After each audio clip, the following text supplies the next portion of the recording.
The knock came just before dawn. 3 short raps, like the snapping of dry twigs. It was not the sound that woke you, but the silence that followed, the kind of silence that swells until it presses against your chest. You sat up in bed, heart pounding in rhythm with the echo of the sound. You did not move at first. No one moved at first. Everyone in the village knew what that knock meant, and everyone knew it was better not to be the one to open the door. But someone always had to.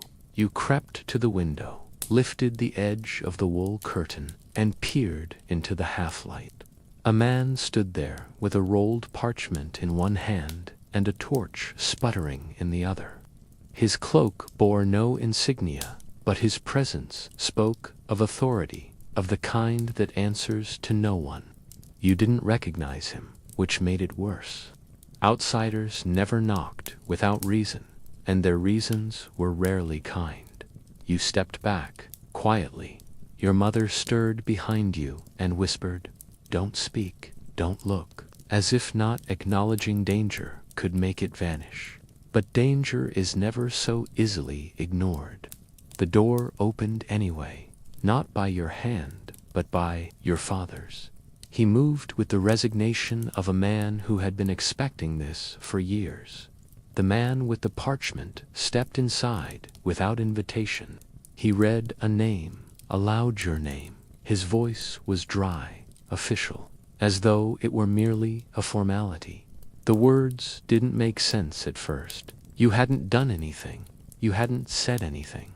But then again, guilt was never a requirement. All that mattered was suspicion. You were told to dress and follow. There would be a hearing, they said, not a trial. Trials implied evidence, fairness, a chance to speak. Hearings, in these times, were quieter affairs conducted in back rooms, behind drawn curtains. You dressed in silence, while your mother packed a small satchel with bread, a comb, a piece of charcoal wrapped in cloth. You kissed her hand instead of her cheek because it felt final, because kisses belong to beginnings, and this was clearly an end. The road to the magistrate's house twisted like a question with no answer. You walked flanked by 2 men who didn't speak. The sky was colorless, the fields brittle with frost. Every shutter you passed was closed, but you could feel the eyes behind them. They were not your neighbors today. They were witnesses, afraid to blink in case they missed your fall. The birds did not sing. The wind did not blow. Only the sound of your own feet and the strange weight of being watched but not seen. Inside, the room was warm, too warm. It reeked of smoke and old parchment and the bitter tints of ink. The magistrate did not rise when you entered. He looked up only briefly, then returned to the papers on his desk. When he did speak, it was to list the charges, all spoken as questions, but delivered like facts. Had you spoken to the midwife after dusk? Had you been seen alone in the woods? Had you refused to attend church last fortnight? Had you sung to yourself when no one was around? Each word felt like a trap already sprung. You tried to answer, but your mouth felt full of wool. The truth sat useless on your tongue. It wasn't that you were guilty, it was that you weren't quite innocent either, not in the way they required. You had wandered, you had wondered, you had listened too closely to the wrong kind of stories, and that was enough. Innocence, after all, was not about what you did, but about what others felt when they looked at you. And they had decided, long ago, that you felt wrong.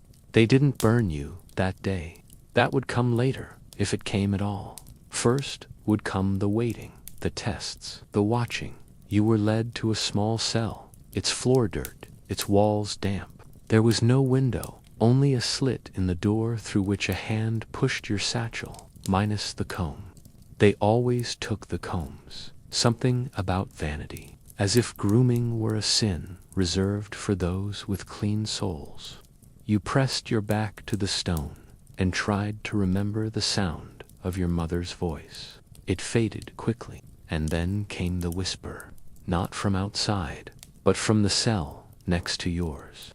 A voice, low and hoarse, said simply, "They always start with the quiet ones." You didn't answer, not then, but you understood. You were not the first. You would not be the last. The voice went silent, but the words lingered. They curled around you, not as comfort, but as warning. You lay down, eyes wide open in the dark, and waited for the next sound. It would not be the knock next time. It would be water, or fire, or questions you couldn't answer. But in that moment, your story began, not with magic, not with curses, but with the simple truth that survival would not be given. It would have to be taken. And you, quiet as you were, had already decided not to go easily. Not yet, not ever. The first day passed slowly, marked only by the scraping of footsteps beyond your door, and the rattle of a tin bowl slid through the slit, filled with a gray porridge that steamed faintly but tasted of damp stone. You were not hungry, but you ate anyway. Hunger, they said, was one of the first doors the hunt would knock on. If you did not answer, it would knock louder. So you ate, you listened, you learned. The silence in the cell was not empty. It was watching you, sizing you up, and you, in turn, watched back. The voice from the next cell came again on the second night. "Still breathing?" she asked, a wry rasp in her throat. You murmured yes, a pause, then laughter dry and real. "Then you're doing better than most," she said. Her name was Ellen. No last name, no trade, no story offered, only that name. It was enough. In this place, names were sacred. You offered yours in return. She repeated it, softly, like a spell she wanted to get right. "You sound like someone who asked questions." It was not an accusation. It was a map. You talked through the wall in fragments. Questions first. How long had she been there? What did they do? How did she sleep? Answers came like stones skipping across a pond. Brief touches, then silence. Ellen did not offer comfort. She offered strategy. Don't pace. They listen for that. Don't pray aloud. They write it down and twist the words. Save your voice. They'll make you speak when it hurts. Her advice was not born of fear, but of experience, that you realized was a kind of resistance. Not fire, not spells, just surviving on purpose. On the third morning, the door creaked open. A tall man entered, followed by a boy no older than 12, carrying a tray. The man said nothing, only observed. His eyes were like candle wicks, half-burned. The boy placed the tray down: bread, water, paper, and charcoal. The man gestured at the paper. "Write down everything you've done," he said. "Everything strange, everything remembered." You stared at him. "And if I don't," he smiled, "then we will remember for you." They left the paper behind. You did not write at first. The charcoal sat heavy in your hand, but Ellen's voice came again. "Write, but lie. Give them stories so tangled they can't pull the truth free. Tell them you saw shadows that spoke, that the trees whispered your name, that you dreamt of fire. You blinked. Won't that make things worse?" Ellen chuckled. "They've already decided what you are. Now you get to decide who you'll be." So you wrote. Not confessions, but fictions, wrapped in truth, like herbs tied in cloth. You wrote with care, and you smiled while doing it. The boy returned that night, this time without the tall man. He looked at your paper, his brow creased. "You dream of talking animals?" he asked, uncertain. You nodded solemnly.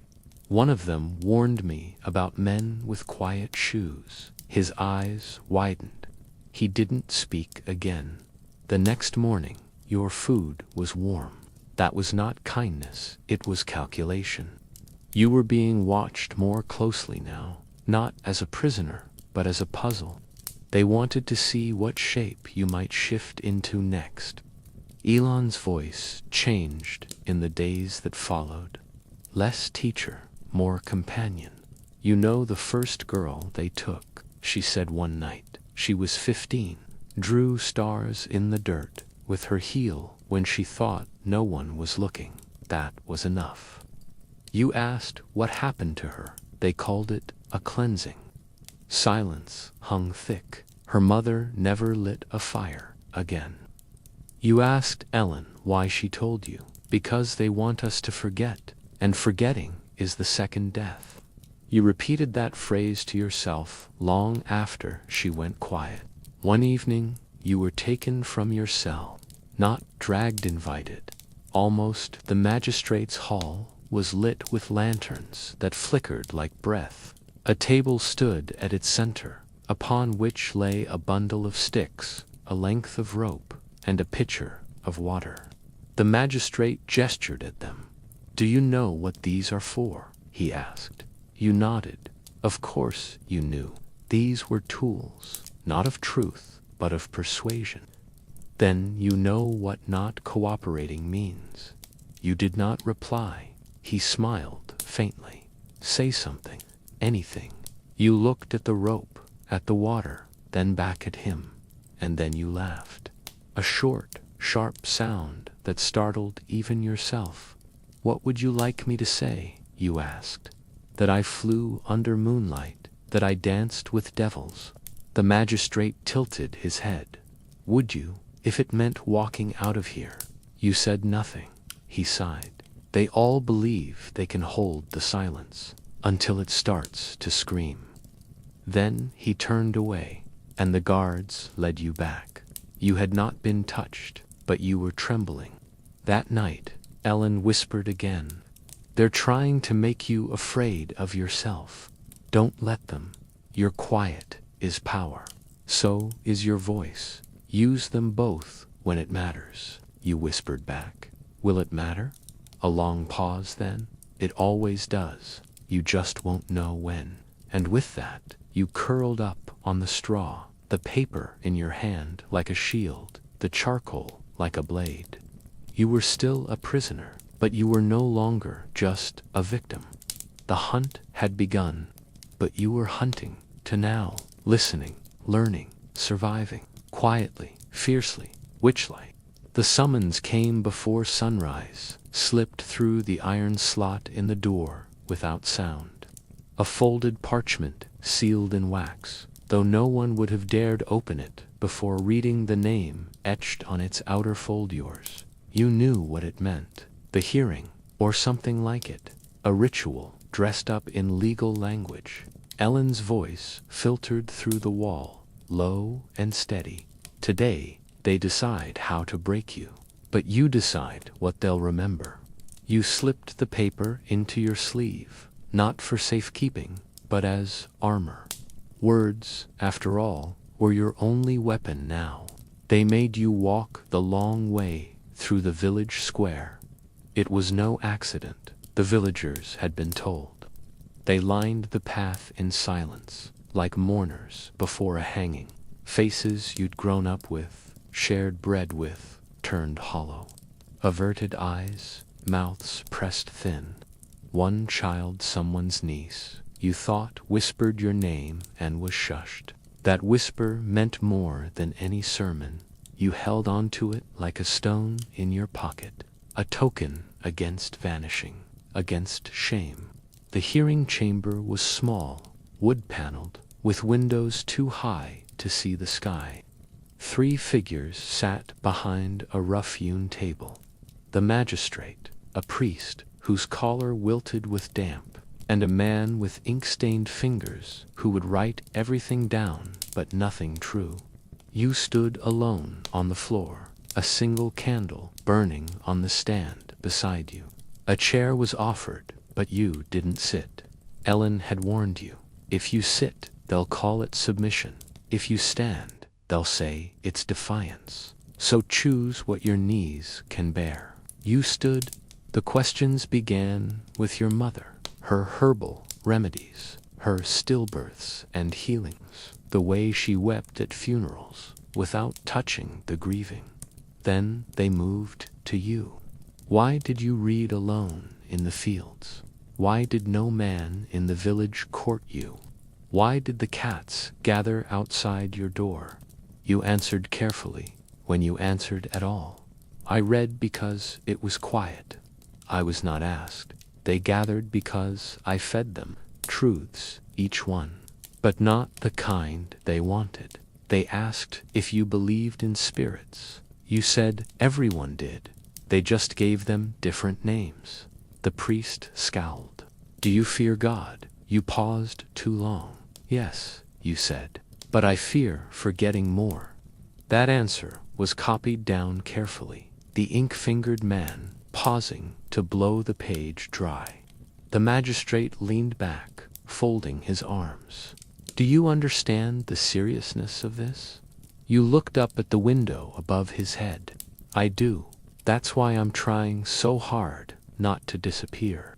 A girl your age was brought in next, wrapped in a shawl too thin for winter. Her name was Anna.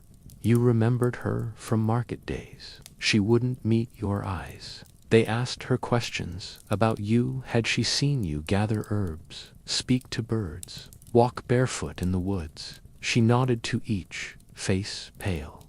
Did she ever harm you? Silence. Then she looked at me once, and I dreamed of fire. The room hushed. You could have wept for her, not in anger, in grief, in understanding.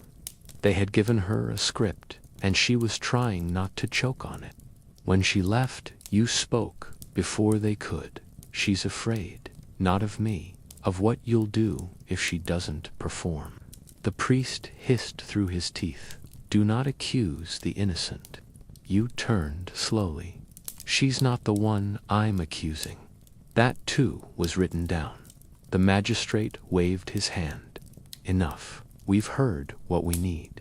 You wanted to ask what exactly had they heard, but Ellen had warned. Never ask a question they've already answered in their minds. So you bit your tongue until it bled. Back in your cell, you found your blanket replaced with a thicker one, a kindness meant to confuse you. They were testing your gratitude now. Ellen's voice returned that night. You spoke well, she said. Well enough to be dangerous. Watch your meals from now on. They like to soften fighters with comfort. You smiled, despite yourself. Why do they fear comfort? Ellen answered. Because when we remember we deserve it, we stop believing we deserve them. Sleep came in fits, full of smoke and faces you could not name. But in the deepest hour, you dreamed of the child who had whispered your name. She stood on a hill of ash, holding out a flower made of stone. When you reached for it, she said, I only remember the brave ones. You woke with tears drying on your cheeks. You sat up and wrote the words on the cell wall with charcoal. I only remember the brave ones. A promise to yourself. A curse on their forgetting. A spell. A beginning. By the time the next summons came, your hands had stopped trembling. The guards who once walked 3 paces behind now walked beside you, as if you had become less a prisoner and more a spectacle. One touched your elbow to guide you around a frozen rut, and you did not flinch. That small surrender their touch accepted was, in its own way, resistance. Ellen's voice echoed in your memory. Make them think you are tamed, but never be tame. So you smiled at the guard, and his eyes dropped to the snow. The room this time was different, smaller, warmer, less like a courtroom, more like a chapel. The magistrate was absent, replaced by the priest alone. He gestured for you to sit on a stool beside the hearth. On the table lay a silver needle, a damp cloth, and a jug of oil. "We are looking for the mark," he said. "All witches bear them. A mole, a scar, a freckle that does not hurt when pierced." He said this gently, like a physician rather than an accuser, but the needle gleamed like any blade. You said nothing. You pulled up your sleeve. "They began with your arms." The priest dabbed with cloth, then pricked the skin, watching for pain. He asked nothing, offered no commentary. The ink-stained man sat in the corner, scribbling notes you would never read. The needle moved to your back, your legs, each touch more clinical, more routine, but no less violating. They wanted to break the mystery of your skin, to find something to name, to call evil. But your body betrayed nothing. You flinched once, and they recorded it twice. When they found a mole behind your ear, a small thing, barely raised, the priest pressed harder. "Does it hurt?" You shrugged. "Should it?" He did not smile. "It does not. That is noted." You felt the shift in the room then. The silence grew sharper, the ink dipper's hand quicker. You had been marked, not by guilt, but by their belief. The priest whispered a prayer, not for you, but for himself. You turned your head away before he could see your eyes. They returned you to your cell, but it had been changed again. The straw was swept clean, and a second blanket had been folded into a neat square on the stone slab. Ellen whispered, "You've crossed into another kind of danger. They believe you now."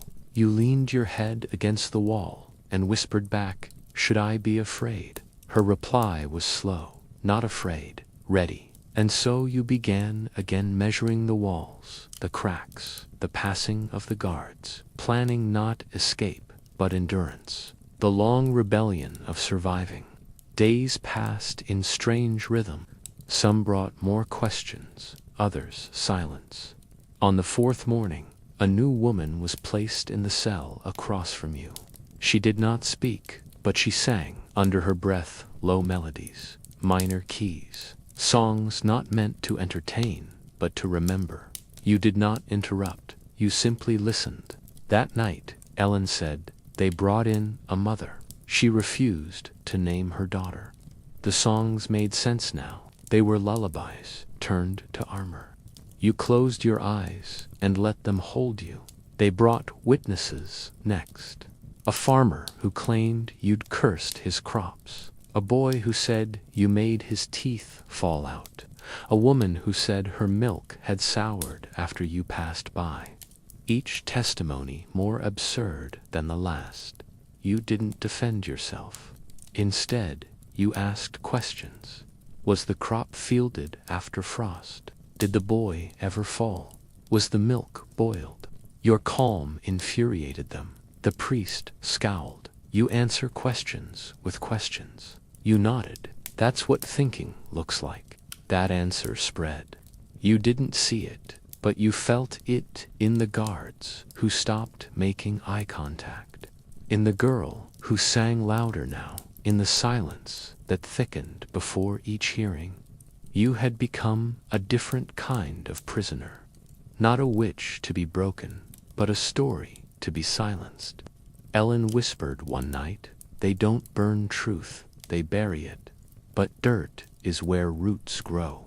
You pressed your hand to the wall, as if to reach her through the stone. The cold deepened. Snow fell in heaps, muffling the world. Food came late, and water turned to ice in its bowl. But inside the cells, the singing woman taught you a melodia, wordless tune with a rhythm like heartbeat. You hummed it when the candle flickered, when the guards walked past, when you needed to remember who you were. Not a girl in chains, a fire wrapped in skin, a spell they didn't know how to undo. The priest came once more, alone, at night. He stood at the bars and watched you for a long moment. There will be no more hearings, he said. A verdict is being considered. You asked, Do I get to hear it? He looked tired. You'll know it when it comes. You nodded, then turned your back on him. Not in defiance, but in preparation, because Ellen was right. They weren't trying to prove your guilt. They were trying to decide if you were worth remembering, and you had already answered that for them. The morning after the priest's warning, you woke to silence, not the familiar hush of dawn, but a silence too perfect, like breath held at the edge of something terrible. The corridor was empty. No footsteps, no clatter of tin bowls. Even Ellen, your constant voice in the dark, was silent. You whispered her name once, then twice. No answer. The wall between your cells stood colder than ever. You pressed your ear against it and heard nothing but stone. Something had shifted, and not in your favor. They came for you just before midday, not with ceremony, but with haste. 2 guards in heavy cloaks unlatched your door and told you to walk. No manacles, no warning. One of them held your elbow too firmly. You didn't ask questions. Questions were invitations to lie. You saved your strength. You noted the snow piled against the windows, the way the icicles hung like swords. The magistrate's hall was empty when you arrived, but a table had been prepared. At its center sat a small iron brazier, smoke rising in gentle threads, fire contained. For now, a woman entered first. You had not seen her before. Her robes were different, deep red, with a sash of blue symbols stitched in gold that shimmered when she moved. Her face was unreadable, not cruel, but carved from years of watching and deciding. Behind her came the priest and then the magistrate. They did not sit, neither did you. The woman looked at you for a long moment. Then she said, "We are here to deliver judgment." The words fell like snow, soft but final. She read a list of charges, not new ones, but familiar refrains, repeated like a litany. Speaking out of turn, walking alone at night, gathering unknown herbs, possession of a familiar, though no animal had ever followed you, save a lame fox once fed with scraps. But now that fox was their devil, its limp a mark of your control. The list ended with silence. Then the magistrate spoke. In another time, these would have been warnings, but the times are no longer patient. You almost smiled. Warnings were never what they claimed to be. The priest stepped forward with a scroll. He read the verdict, not death, not freedom, but purification, a term dressed in faith but soaked in violence. You would be taken to the outer field, where fire waited not to burn you alive, they claimed, but to burn the illness from you. You may yet be restored, the priest said, if you survive. You asked, and if I don't? The woman in red replied, then you will be remembered. She meant it as mercy. It did not feel like mercy. They marched you through the square again, but this time no villagers watched. Only the wind bore witness. At the edge of town, near the old orchard where apples had once grown sweet before the blight, a pyre had been built, not high, not grand, but ready. You were bound at the wrists with soft cloth, not rope. It is symbolic, said the guard. You nearly laughed. All rope is symbolic when it touches skin. The wood smelled of pine and damp earth. They had tried to make it clean. No one had succeeded. Ellen was there, not beside you, but nearby, held by 2 guards, her hair wild, her eyes sharp as broken glass. Don't let them write the end, she shouted.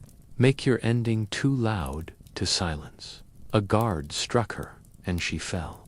You cried out, not in fear, but in fury.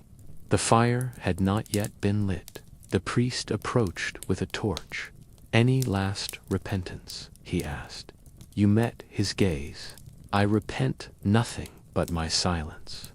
They lit the edges of the pyre. Smoke rose, thick and bitter. Heat licked your legs. But before the flames reached your skin, the wind turned sudden and fierce. Snow flurried in great gusts. The fire sputtered. The priest cursed. One guard stepped back, then the other. The fire refused to rise. The crowd, because one had gathered, despite the silence, stirred like leaves in a gale. Whispers spread. The girl is protected. The witch controls the wind. The gods intervene. Belief, once stirred, does not stop. The woman in red raised her hand. Enough, she said. The fire was extinguished, not because of mercy, because of fear. Fear of what might be proven true if the flames continued. They cut the bindings. The cloth dropped to snow. You stood, shaking, not with cold, but with defiance. What now? You asked. The magistrate could not answer. The priest would not look at you. The woman in red said, only, you are marked. You may go, but you are not free. And that, somehow, was the most honest thing anyone had said to you all week. They let you walk back through the village, alone. Not victorious, but not broken. The snow fell harder now. The whispers followed. A door opened slightly as you passed. A hand reached out with a cloak. You took it, wrapped it around your shoulders, and kept walking. Behind you, the fire still smoldered, but it did not rise. It would not. You had taken something from them. Not revenge, not justice, but the one thing they feared most. A story that refused to end the way they wrote it. You did not run when they let you go. You walked, one foot after the other, slow as frost forming on a window pane. It was not safe behind you, but neither was it safe ahead. Still, the act of walking made you real again. Not a charge or a symbol, not a body to be tried or burned, but a person moving through space, undeniably alive. The snow clung to your lashes, your boots sank into the slush, and each breath hung in the air like a promise. You passed no one on the road. Only the crows saw you now, black against the white, watching with eyes that missed nothing. You made it as far as the river bend before your legs gave out. The cloak, gifted by a stranger, maybe a neighbor, maybe someone braver than they seemed, kept the worst of the cold away. Still, you collapsed beneath the hawthorn tree, the one whose berries were once said to drive away evil. You leaned your head back against its bark and laughed, hoarse and bitter. Am I evil now? You whispered to the sky. The tree, being old and indifferent, did not answer, but a breeze passed through its branches, and some part of you took that as an answer anyway. Night fell without grace. Hunger returned like an old debt. You had no bread, no flint, no coin, only the story, now wedged in your bones like marrow. You were not yet free. You could still be seized again, retested. If the next fire caught properly, no amount of snow or storm would save you. But something had shifted. You felt it in your skin, the same skin they had poked and prodded for signs of darkness. It still held heat, still held you. They had failed to turn you to ash, and that failure would follow them. It was Ellen who found you. At dawn, her shadow stretched across the white ground like a banner. She limped from where they'd thrown her, her face bruised, her arm wrapped in a torn shawl. You opened one eye, barely. She dropped beside you without ceremony, handed you half a loaf of hard bread, and said, "You look like death with better posture." You took the bread without words. It hurt to chew, but the pain reminded you of the fire you'd refused. "Why are you here?" you asked through a mouthful. She shrugged. Someone has to keep the story honest. Together you moved toward the forest, avoiding the main road, walking the ridgelines where snow fell more softly. Ellen led, though she paused often. Her knowledge of the terrain was uncanny. She knew which trees marked old paths, which caves once held shelter, which hollows were safe to sleep in. At night, she taught you how to press hot stones into the soil to warm your sleeping spot. By day, she spoke sparingly, but each word mattered. "The hunt isn't over," she said once. "They just lost sight of us." That's not the same thing. News came from travelers on the outskirts, tinkers, old men who still knew how to listen with both ears. They spoke of more fires in more villages, of women disappeared, of men jailed for defending their wives, of children taken to be observed. The hunt had spread like a sickness, or perhaps like its own kind of belief. The forest grew thick around you, but no thicker than the rumors, yet none of them mentioned your name. You were not being chased. That, too, was a danger. Obscurity was just another form of death. So you carved a symbol into a tree, a circle split by a line, not an ancient rune, not a spell, just something of your own. You taught it to Ellen. She smirked. "Looks like a closed eye." "Exactly," you said. "It's what they refuse to see." Soon you carved more. On stones, on driftwood, on abandoned doorposts, not always in sight. Sometimes just above a beam or beneath a bridge. A secret script for those who were still looking for proof that survival was possible. You left no name, just a mark, a breath, a defiance. One evening, a girl found you by the stream. 11, maybe 12, red hair tangled like vines. She didn't speak at first, just watched. Then she held out her hand to reveal a small wooden disc carved with your symbol. "My aunt had this," she said. "Said it meant I wasn't alone." You asked where her aunt was now. The girl's face darkened. "Gone, but she left me this." Ellen crouched beside her. "Then she left you more than most." The girl nodded. "She stayed with you that night, curled between you both like a warm promise." It became clear what must come next. Not hiding, not fleeing, teaching, not in schools or sermons, but in shadows, around fires, between steps. The kind of teaching that doesn't look like teaching until the lesson saves a life. Ellen called it the second path, not resistance, not rebellion, but something quieter, more enduring. You began to visit villages by night, leave bread at doorways, whisper through cracks in shutters. You never said your name, but the mark spread, and with it the smoke, not from pyres, from kitchens where the wrongly accused cooked again. You would never be safe. You understood that now, but safety was never the goal. Survival was, memory was, keeping the flame of refusal alive in every person told to shrink, to stay silent, to confess to sins they never dreamed of. You were no longer a witch to be hunted. You were a tale that wouldn't go quietly, a bruise in their memory, a spell they couldn't unlearn. The hunt might never end, but neither would you. The snow eventually melted, and with it, the sharpness of winter's silence gave way to the restless murmurs of thaw. Streams carved paths through the frostbitten earth. The woods no longer muffled sound, they carried it. Birdsong, footfall, the occasional cracking branch, all spoke the language of movement. And with spring came people. Not many, and not all at once, but enough to make you shift your sleeping place deeper into the forest. Still, the mark remained where you left it, carved into bark and stone, carried on whispered breath and carved tokens. You didn't need to speak your truth.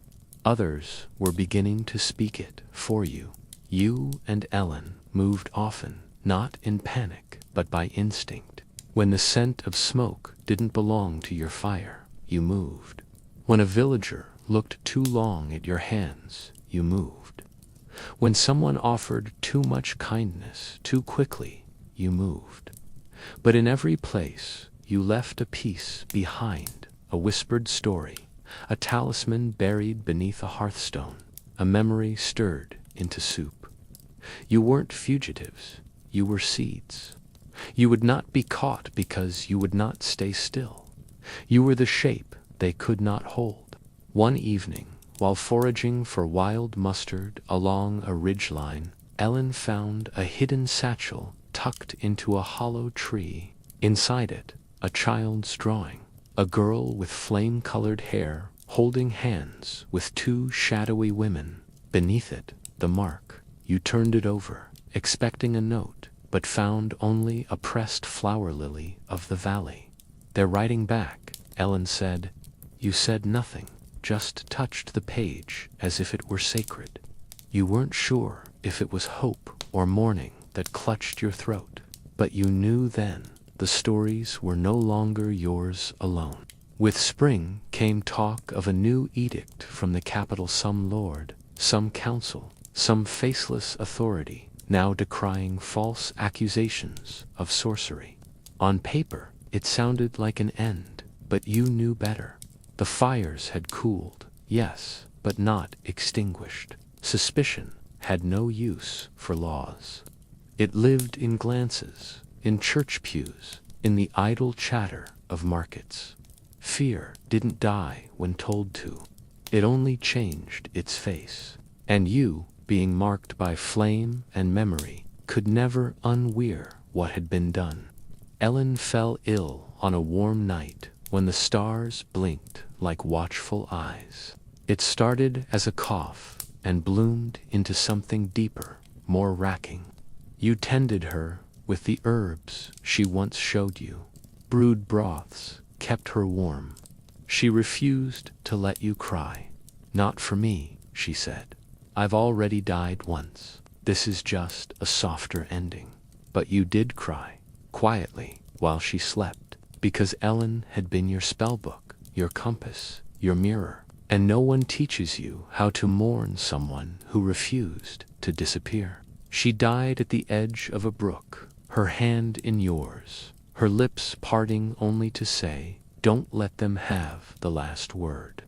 You buried her beneath a cairn of smooth stones and carved the mark deep into the tree beside it. Then, for the first time in months, you spoke your own name aloud into the open air, not for others to hear, but for the world to remember. You told the trees who she had been. You told the wind how she had saved you. And then you walked away, not out of grief, but because she had shown you how to keep moving. The path turned solitary, but not lonely.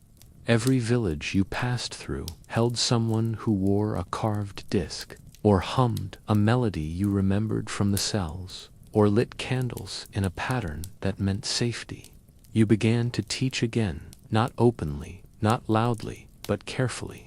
You showed girls how to read faces and listen for false kindness. You showed boys how to sit in silence and hear the truth behind trembling voices. You taught mothers to leave signs for others. You taught fathers how to carry fear without passing it on. You never called it magic, but others did. They called you healer, seer, storyteller, which you let them. None of the words fit, and yet all of them did.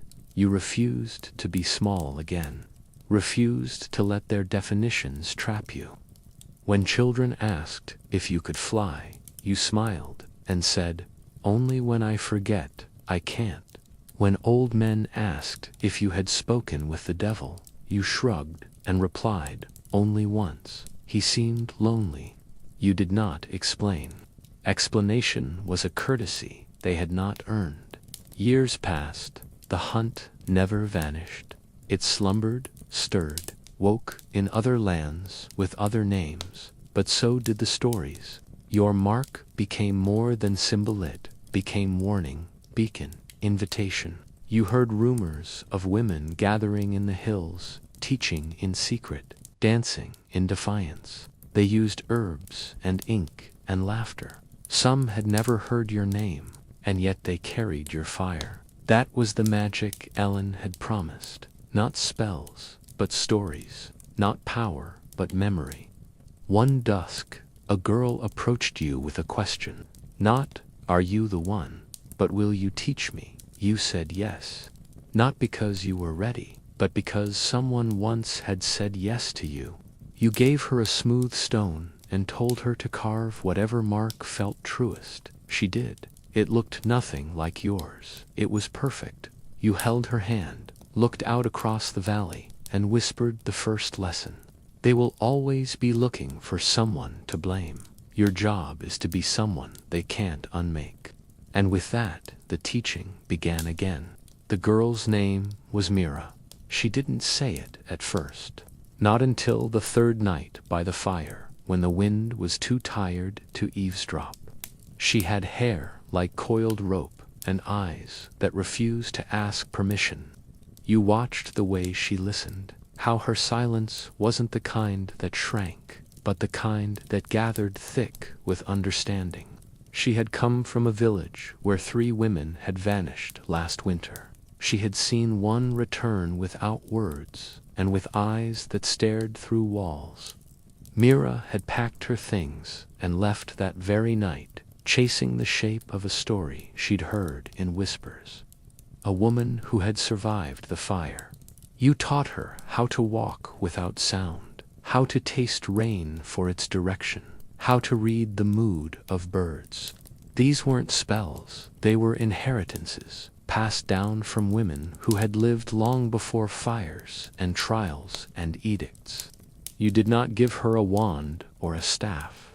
You gave her a pouch for herbs, a sharpened stone, and 3 words: watch, listen, vanish. She etched them into the inside of her palm with charcoal every morning and washed them away each night. Some lessons must be temporary to survive. Mira asked often about Ellen, about the first fire, about the night the wind turned and the priest stepped back. You told her what you remembered. Then you told her what you didn't. You didn't polish the tale. You let it stay rough, full of fear and doubt and aching, because survival, you said, isn't neat. It bleeds, it weeps, it stains, and yet it teaches. She nodded. She didn't cry. She simply whispered, "I will not be the end of this." Word of your presence began to travel again. Not loudly, not in town squares, but in firelit kitchens and behind closed shutters. Someone would ask, "Have you heard of the woman with the cloak made of whispers?" Another would reply, "They say she walks with ghosts, and always, eventually, she teaches." The phrase carried power, not fearsome, not grand, but steady, like rain, finding every crack. You moved often again, not out of fear, but responsibility. You had become the book they burned and could not unread. One evening, a boy barely older than Mira approached you in a village where the harvest had failed. His eyes were swollen from crying. He held out a bird with a broken wing. "Can you fix it?" he asked. You did not tell him no. You took the bird, murmured something soft, not magic, just music, hand wrapped the wing. "It will not fly again," you said, "but it will walk, and that's a kind of miracle, too." The boy stared. "Are you a witch?" You smiled gently. "I am what survives." The bird blinked once, and so did he. That night, Mira asked you if being called a witch ever hurt. You answered slowly, "It used to. It was meant to. But now it's a name with teeth and roots. They gave it to us like a wound. We wear it like armor." She nodded. "Then I want to be one too." You touched her shoulder. "Don't want to be a word. Be a story." Let them decide the word when they can't explain your survival. She understood. That was the moment you knew she was no longer a student. She was a spark. Together, you began to teach others. Sometimes only one at a time. Baker's daughter who never spoke above a whisper. A shepherd who saw dreams in his sleep that came true 3 days later. A widow who sang into pots of soup to ease her grief. You didn't tell them they were witches. You didn't need to. You taught them how to live without permission, how to see danger before it wore a cloak, how to hold their pain and still pass bread with both hands. Some nights, you were visited by those who had seen too much former accusers, regretful judges, broken priests. They came not to confess, but to remember. You let them speak. You didn't offer forgiveness. You offered silence. Because sometimes silence was heavier than punishment. And then, when they left, you whispered Ellen's name into the fire, just to remind the world that even forgotten women leave echoes. Mira grew into herself. She changed the mark. She didn't ask. She simply began carving it, differently, adding a curve, a second line, a flick like a comet's tail. You watched and said nothing. The symbol was still yours, but now it was hers too. That was the way of inheritance, not keeping, not control, letting go so that it could live. When she asked to travel alone, to teach on her own path, you gave her your knife and your pouch. When they call you a witch, you said, thank them. It means they still believe you have power. And so she left, not with farewell, but with a smile and a step. You did not cry. You gathered your things. You moved again, not toward safety, not toward destiny, but simply forward, through ash and fog and memory. Because that was what witches did, not because they were hunted, but because the world still needed them, and it always would. You came to the town of Cernhall with nothing but the clothes on your back and a knotted string holding 3 things in your satchel: a sprig of dried rosemary, Ellen's old flint stone, and a scrap of parchment on which Mira had written. In her crooked hand, they cannot erase what they cannot find. The town was not like the others. Its buildings were stone, not wood. Its churches fat with stained glass, and its streets swept clean even in wind. But the silence, there wasn't peace. It was dread dressed as order. Every shutter closed too fast. Every laugh died too early. And when you asked where the well was, no one answered, not even the children. You didn't stay in the town proper. You found an old smith's shed on the edge of the eastern woods, long since abandoned. The forge was cold, but the stones were solid, and the rafters didn't leak. You cleaned it, quietly, slowly. Each stroke of your rag was a spell of settling. You left the door open and waited, not for company, for listening.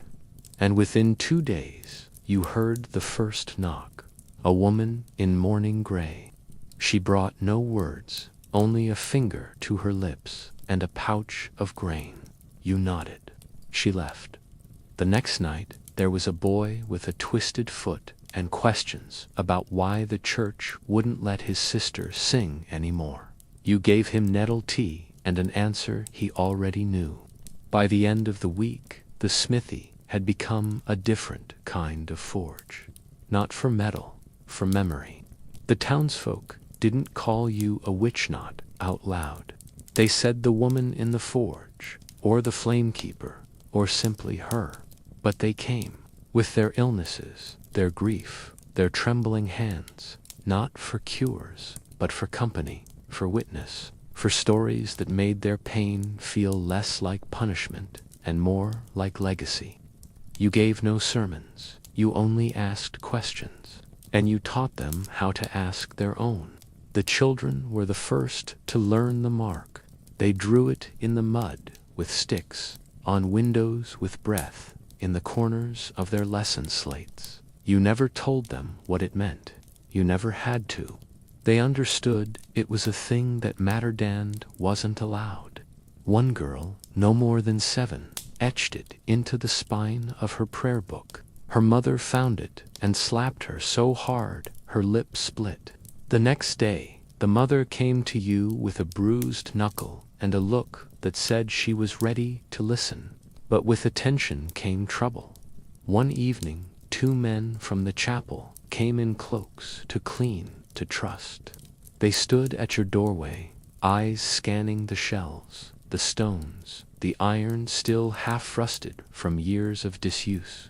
"We've heard you've been offering unsanctioned remedies," one said. You replied, "I offer tea and company." The other added, "and heresy." You invited them to sit. They did not. You offered them soup. They declined.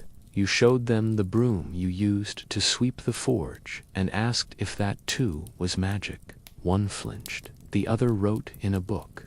When they left, you marked the doorframe with a crescent of ash. You knew what came next. A fire, perhaps, or a disappearance.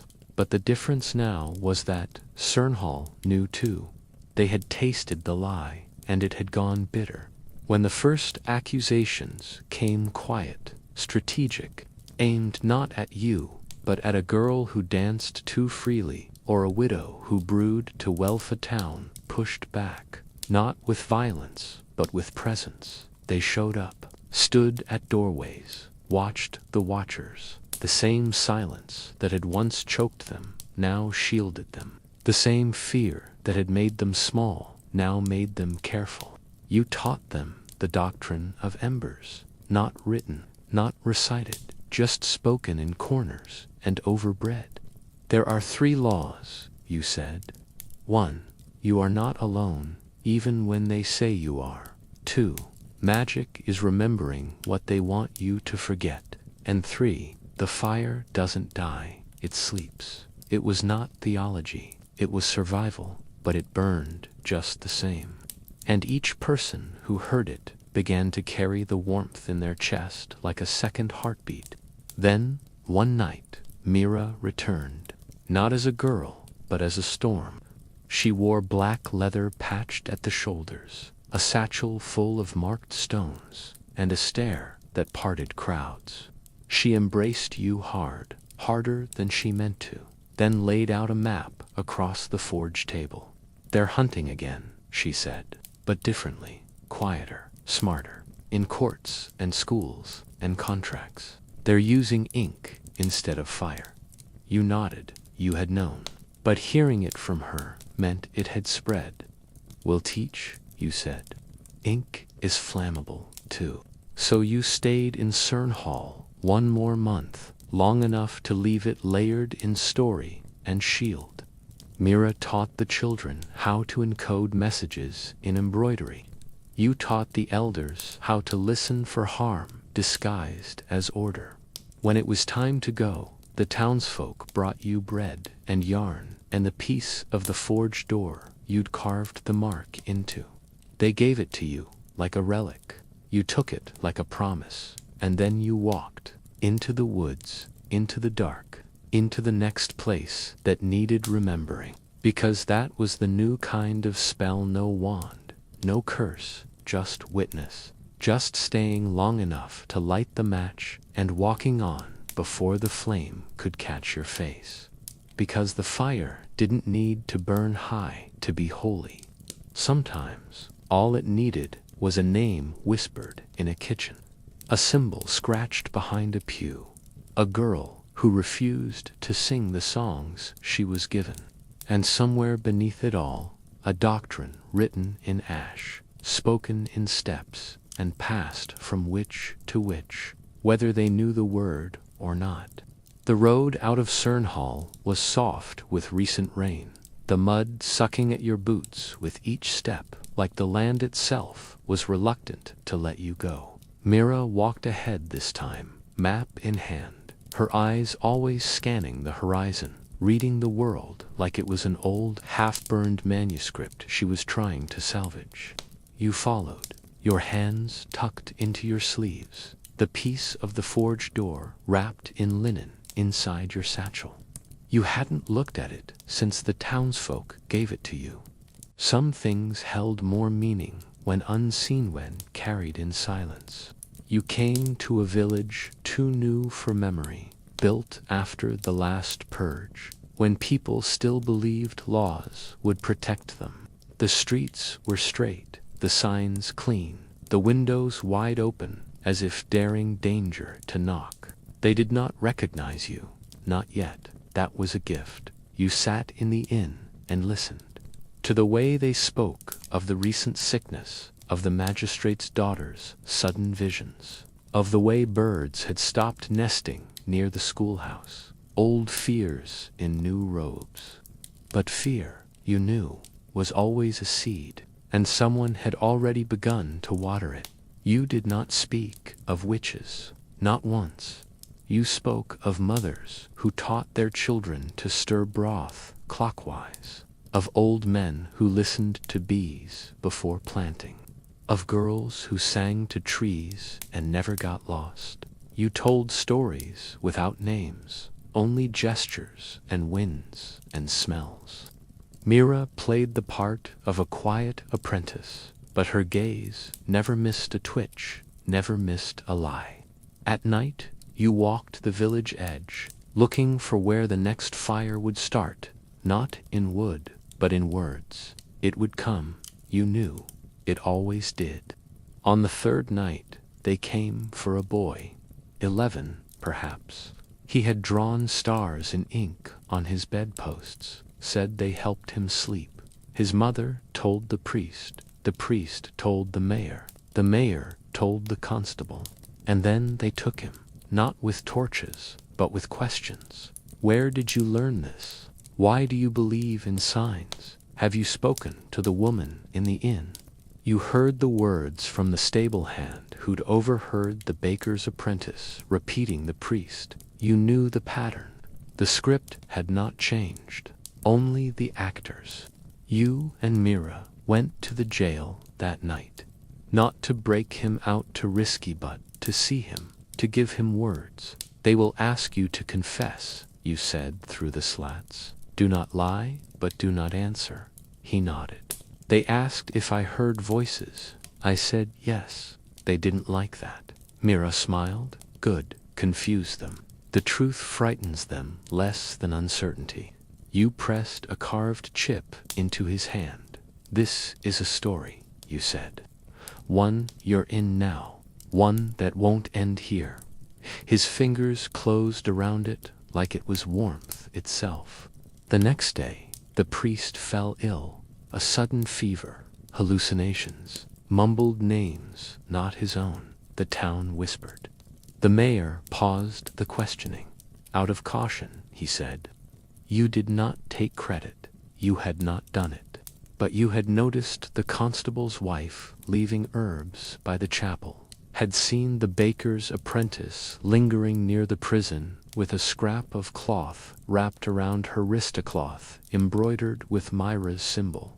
You didn't need to spark the fire this time. The kindling was already dry. By the week's end, the boy was released. No apologies, no explanation, just a door opened and a mother who didn't meet his eyes. He found you in the woods that night. Where do I go now? He asked. Mira crouched beside him. Anywhere. That's the point. You offered your hand. But if you want to learn, we'll teach you how to never be caged again. He didn't hesitate. He came with you. The three of you moved like a tide, quiet, certain, always flowing forward. You taught him the doctrine of embers. Mira taught him how to recognize a threat disguised as a gift. He called himself Rin, a name not his own, but one he liked better. And when the time came, he marked his first symbol in ash against a stone bridge where the next girl would pass. He didn't say what it meant. He just smiled. If they ask, he said, I'll say it's art. The wind began to carry your name again. Not just the name they had tried to erase, but the name others had given you. The Ember Woman, the listener, the one who stayed. You let the names drift. You did not own them. Names were just trails in the smoke faint, shifting, impossible to catch. What mattered was not what they called you. It was that they remembered, that they whispered, that they changed the shape of their fear into something useful. And when you found a burnt-out village at the edge of a silver forest, ashes still fresh, air still thick with soot, you did not weep. You knelt, you sifted through the remains. You found a stone with a mark barely etched in its corner. Mira saw it too. They were here, she said. They tried. And you replied, then we begin again, because that is what witches do. Not rise from ashes, but make meaning from them. Not escape fire, but survive it. And walk forward with names made of smoke and eyes full of tomorrow. The silver forest wrapped around the ruined village like a forgotten lullaby. Each tree a sentinel holding vigil over what once stood. The ashes of houses lay quiet beneath a crust of frost. No footprints marred the snow. No birdsong broke the stillness. But someone had left a map drawn, not on parchment, but on the earth itself. Stones arranged in a spiral, lines carved in bark, feathers tied in bundles, hanging from branches. Mira read it first. A warning, she said, but also a path. You traced the outermost stone with your boot. It pulsed faintly, as if memory itself had been anchored there. You followed the signs for hours, deeper into the forest than any road dared go. Rin walked between you, asking few questions, but watching everything. A tangle of string led from one tree to the next, each length ending in a knot or bead. Like Ellen's memory ropes, you whispered. Mira nodded. Someone taught them well. At dusk, you found the camp empty, now, but not abandoned. Still warm ashes in the fire pit. An herb bundle, still fragrant. And on the stone beside it, etched with care, was the mark. Mira's version. But newer still was another variation, a swirling addition, like a moon pulled into orbit. That night, you stayed. Not out of safety, but reverence. You cooked soup from roots and wild onion. Mira sharpened blades. Rin practiced carving his own mark into a strip of birch bark, tongue between his teeth, brow furrowed. He didn't speak until the stars came out. They died, didn't they? He asked. Mira glanced at you. You answered gently. Maybe, or maybe they changed shape. Not every loss is death. He stared into the fire. Then what do we call the ones who leave behind pieces of themselves? You stirred the pot slowly. We call them cartographers. They drew a way out. The next morning, you buried a stone with your mark at the camp's edge.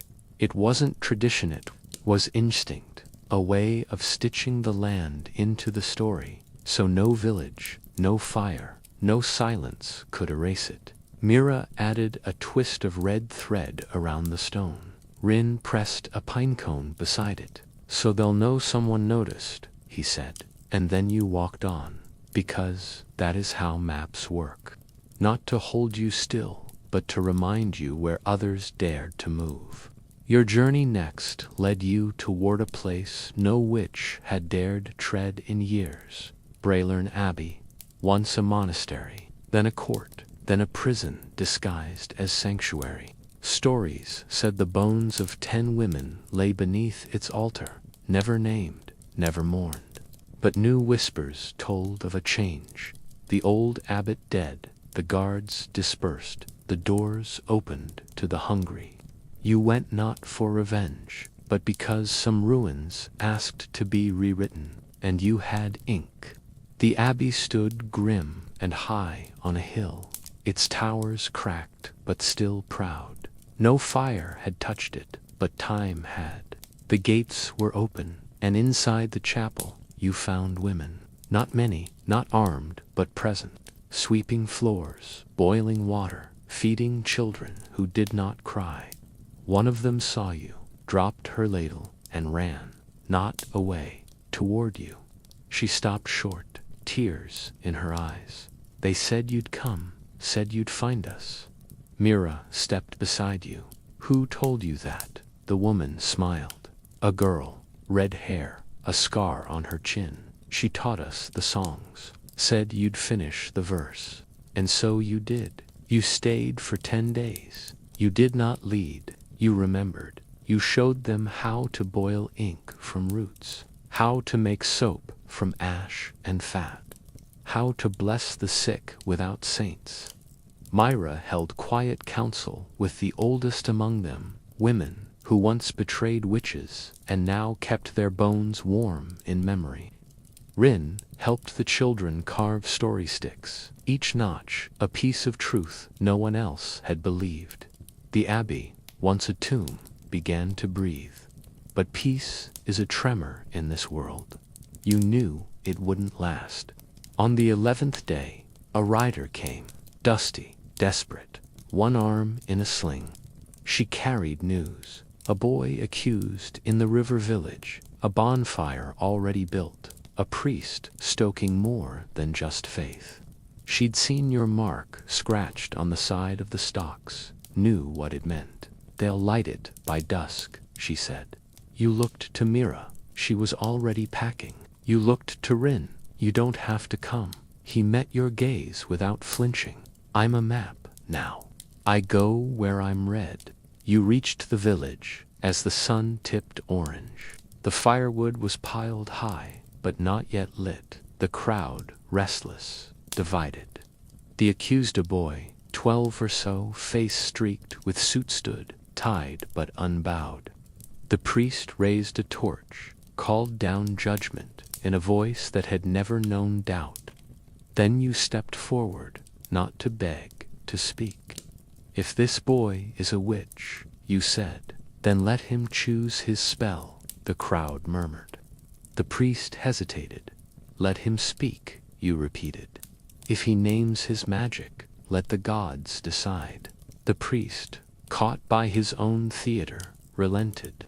The boy looked to you, then at the flame, then back. He opened his mouth.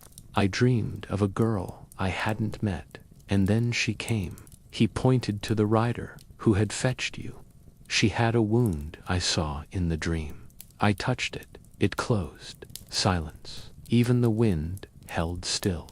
Then a voicened old woman near the front said, then let him dream again. And just like that, the spell was cast. Not by fire, by witness. You walked the boy to the woods that night, gave him soup, taught him your mark. Mira gave him a stone. Rin offered him a carved stick. What's your name? The boy asked. Many, he replied, but none matter more than the one you'll give yourself. And as the trees swallowed you all again, you looked back and saw no fire, no smoke, only footprints, a new map, a trail others would find. The spell had worked. The doctrine held. The embers glowed on. Autumn crept over the land with fingers dipped in ochre and ash, and the forest turned brittle beneath your feet. Leaves crackled like old paper. The sky wore a constant bruise, and birds migrated in crooked lines overhead, as if uncertain where safety lay. You traveled slowly now, not from weariness, but purpose. Every village passed, every tree marked, every whisper left behind was a line added to the spell you were writing with your life. And like all the best magic, it had no name, only effect. The world, once bent on forgetting, now remembered, quietly, secretly, stubbornly. You came to a crossroads where 5 paths met, and in the center stood a stone covered in moss. Not unusual and till you brushed away the green to find it carved with letters from a dozen hands. Some were old and faded, others fresh as this morning's dew. There, among the etchings, was your mark, one of Myra's early versions, wobbly and unpracticed. Rin touched it reverently. "Someone's building something," he said. Myra smiled faintly. "A dictionary," she murmured, "of us." You sat beside the stone and added a new glyph, one none of you had used before, a combination of crescent, root, and flame. "For the ones who never spoke," you said. The next village had changed since last you passed through. Banners once white now bore smudges of charcoal, as if they'd been dragged through soot and made no apology for it. You were recognized at once, not with fear, but with Nodsteiny, reverent acknowledgments that said, "You were right to return." A woman approached with a baby wrapped in a red shawl. "She was born on the night you burned," the woman said. "We named her Ash. You didn't ask which night. They were all the same night, really. One fire, endless echoes." You held a gathering in the forest that evening. No torches, only fireflies. 30 came, men, women, those between or beyond. Some scarred, some stooped, some so young they still wore the nightgowns of children. Each told a word, not a story, a word, one they had hidden under tongue and behind teeth for years. Touch, revenge, her, breathe, free. You repeated each one aloud, turning them into something shared. Rin, ever dutiful, etched them into bark, rock, parchment.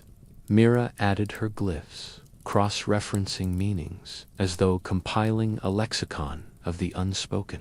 One night, you taught the group how to bend sound, not silence sound, how to listen so deeply they could hear what was meant, not said, how to speak a single word that could ripple down a room like thunder or pass unnoticed like mist. This wasn't magic in the way stories described. It was older, a linguistics of survival, a dialect forged in cells and gallows and kitchens and dreams. "We were hunted because we spoke wrong," you told them. "So now we speak so right, they'll forget how to understand us." As days passed, the meetings grew, not just here. Across the valleys, hilltops, glens, others were teaching too. You met a woman in a green cloak who carried a spool of black thread she'd sewn hundreds of symbols into collars, hems, cuffs. "They never look there," she said with a grin. A boy with ink-stained fingers shared copies of false decrees laced with spells in syntax's syntax. "If they read it aloud," he said, "they bless the ones they meant to curse." Rin, delighted, called it the witch's lexicon. You agreed. Language was a weapon. You were arming them all. But then came the counterspell. In the town of Harrow's Pike, they found the children's slates marked with your symbols. The priest burned the schoolhouse and named it Purification. 3 teachers were taken. 2 vanished. 1 returned, voiceless. You arrived too late to stop it, but not too late to respond. You stood in the ashes of the schoolhouse and carved a new mark into the charred doorframe, a word without a vowel, only breath and line and pressure. Myra called it a rupture. Rin called it vengeance. You simply said, "It means never again." The retaliation was quiet, but relentless. You walked the streets without speaking. The mothers followed. They left bread and salt on every doorstep touched by the priest's fire. They lit candles in windows that had never held flame before. You said nothing. The priest's sermons turned to fear. "They're watching," he muttered. "They're learning." He wasn't wrong, but he mistook learning for rebellion. You were not trying to overthrow. You were trying to outlast. The witch's lexicon continued to grow. It passed in stitched linens, carved spoons, folded paper slipped beneath church pews. It held no preface, no index, only glyphs and the names of the women who'd lived them. Some symbols had regional accents, some changed meaning when worn upside down. You loved that. You taught your students, if a symbol is static, it can be buried. If it evolves, it survives. You taught them how to write in air, in light, in pause. At the end of autumn, on the last full moon before frost, you held a gathering of all those who had learned the words. They came cloaked in bark and salt and songs. No bonfire, just breath. You stood before them and whispered the newest phrase. They still believe they can name us, but now we name ourselves. And they repeated it, not in unison, not in echo, but in harmony. A spell without rhythm, a song made only of truths. And somewhere far from you, in a town that had never known your face, a girl drew a mark in the dust beside her window and smiled, because she did not know your name, but she knew your word, and it had saved her. The winter came hard that year, all teeth and silence. Rivers froze in mid-thought. Forests cracked open under the weight of their own stillness. And you found yourself in a valley whose name no one remembered. The wind there didn't howl, it hummed, as if the land were tuning itself to a forgotten melody. You, Mira, and Rin took shelter in a longhouse left behind by goat herders, its roof sagging, its floor littered with straw that still held the shape of vanished lives. You built no fire for 3 days, not out of fear, but listening. Some places speak only in cold. On the 4th morning, you found tracks in the snow. Not animal, not boot, bare feet deep, deliberate. Rin followed them silently to a grove of blackened trees. There, sitting cross-legged, was a woman with white chalk around her eyes and a cloak stitched from patchwork prayers. She did not flinch when you approached. She opened her hand and showed you a stone with the Mark Your Mark butt carved in reverse. Myra whispered, "She's a mirror." You knelt and said, "We've come to listen." The woman smiled. "Then you'll have to stay. That's the price of remembering." Her name was Iska. She was one of the ones who had stayed behind when the first witch fires burned. Not from cowardice, from duty. Someone had to bury the names, she said. Someone had to turn the ashes into ink. For years, she'd moved from ruin to ruin, collecting fragments, pages scorched at the corners, broken amulets, teeth that hummed at night. Songs passed through 3 generations of wrong names. She had built no coven. She had sparked no rebellion. But her satchel held more power than 100 sermons. She offered you her lexicon written on bark, bone, and breath. You offered her soup. Iska taught you things the flames had tried to erase. That salt kept secrets as well as it kept spirits. That shadows fell differently on land where women had danced. That crows gathered not only for death, but to guard forgotten things. Mira listened with both awe and suspicion. "Why share this now?" she asked. Iska replied, "Because I'm tired of keeping it alone." Rin, watching them both, asked, "Is remembering always this heavy?" Iska looked at him kindly. "No, sometimes it's the only thing that floats." Snow buried the valley deeper, and you stayed for weeks. Not as fugitives, as students. You marked the rafters with glyphs that could only be seen in frost. You carved new lexemes into the beams, symbols for silence that heals, for grief that teaches, for fear that learns to walk beside you instead of behind. Each night, Iska told a story, ever her own, but always personal, of the woman who wrote spells on dried fish scales, of the man who healed by humming into the soles of his feet, of the girl who swallowed her own tongue rather than let them use her words. One night, she handed you a scroll sealed with wax made from lavender and ash. Not for now, she said, for the day when fire comes again, but this time from inside. You did not ask what it contained. You felt its weight. That was enough. Rin buried it beneath the hearthstone, where it would wait like a root. Will it bloom? He asked. Iska smiled. Only if someone waters it with memory. That night, you dreamed of rain that fell in the shape of letters. When the thaw came, Myra began to pace. There's movement, she said. New hunters, less fire, more shadow. They're rewriting laws, calling them cleansings. Now, you nodded. They're learning from us. Iska did not seem surprised. That's always been the risk of language. It listens both ways. You asked her to come with you. She declined. My place is behind, not lost. Anchored. You didn't argue. Some witches are roots, not wings. You each marked the doorway with your newest glyph.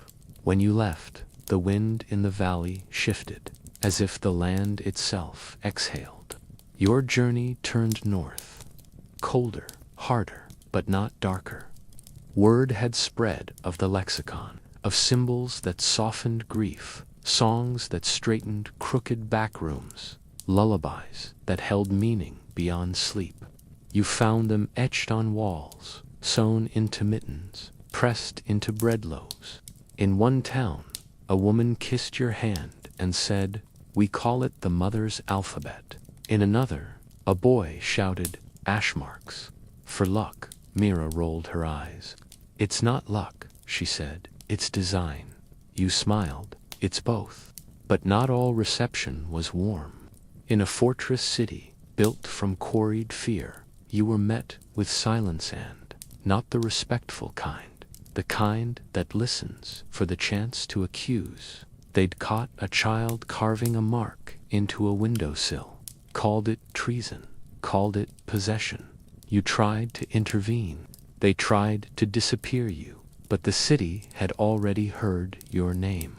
And when they closed the gates, they found 20 doors unbolted in protest. You escaped, not by force, but by numbers. A different kind of magic. Witness multiplied. You walked on across bridges named for saints who burned women, through villages where no one spoke your name, but everyone knew it, and always you left a word behind. Not a mark, a word. Written in chalk, spoken in dreams, whispered into tea. Words like stay and unburned and become. Rin asked, "Do you think they'll remember us?" You replied, "If they do, we failed." Mira nodded. The goal is not to be remembered. The goal is for them to never need us again. And yet, you still walked. Because somewhere out there, another fire was being built. Another girl was being silenced. Another town was forgetting to isolate. And you had a scroll in your satchel, a song in your throat, a word made of ash and root and breath, ready to be planted, ready to survive. By the time spring reached your feet, you had seen 17 variations of your mark scratched into stones, carved into bread crusts, woven into hair. Each was a dialect of resistance, some wild and sharp, others delicate as breath on glass. Myra started collecting them in a stitched cloth book she called the Ember Codex. Each symbol had a date, a location, and sometimes a story. "This one was used by healers near Renfin," she'd say, pointing to a crescent looped with a feather. "They say it cures heartache, or at least explains it," Rin added. "One shaped like a crooked ladder." "That one saved me," he said. "No idea how." You came upon a hamlet called Fen Hollow that didn't speak above whispers. The elders walked with bells tied to their waists, not for festivity, but to announce their presence, as if to sudden a movement would summon fire. At first, they refused to meet your gaze. They had been burned before, not by flame, but by betrayal. A traveling teacher had come promising protection, only to sell their names for coin and comfort. Witch hunter turned witch finder, Mira muttered. Old story. You stayed anyway. Sat in the market square for 3 days, saying nothing. On the 4th day, a girl left you a cup of milk. That was the beginning. Trust, like fire, needs air. You offered stories, not spells. Bread, not blessings. And slowly they returned, one by one. A potter with hands to steady for lies. A boy who could smell illness. A grandmother who hummed songs the wind seemed to follow. You taught them how to mark their own signs, how to encode safety into stitching, how to bind a promise in silence. Not all protection is armor, you said. Sometimes it's a question they don't know how to answer. But the world outside Fen Hollow was catching up. The lexicon had grown too wide, too bold. The hunters no longer priests, but magistrates and auditors and surgeons of law were tracing symbols like they were diseases. They're making a taxonomy, Mira said, classifying magic by usage, threat level, reproducibly too. Rin frowned. Like insects, Mira shook her head. Like bombs, you knew what this meant. They were preparing for containment, not fire, this time quarantine. Laws, papers, locks, with no keys. You'd seen it before, in a different form. It always began with naming. So you began your own taxonomy, a counterspell of classification. You called it the Book of Becoming. Not written in ink, but memory. Not bound in leather, but in shared experience. Each category was a myth inverted. The seamstress of winds, the listener of salt, the one who gathers falling stars. These weren't titles. They were disguises that revealed more than they hid. You taught others how to adopt them, how to live in them like second skins.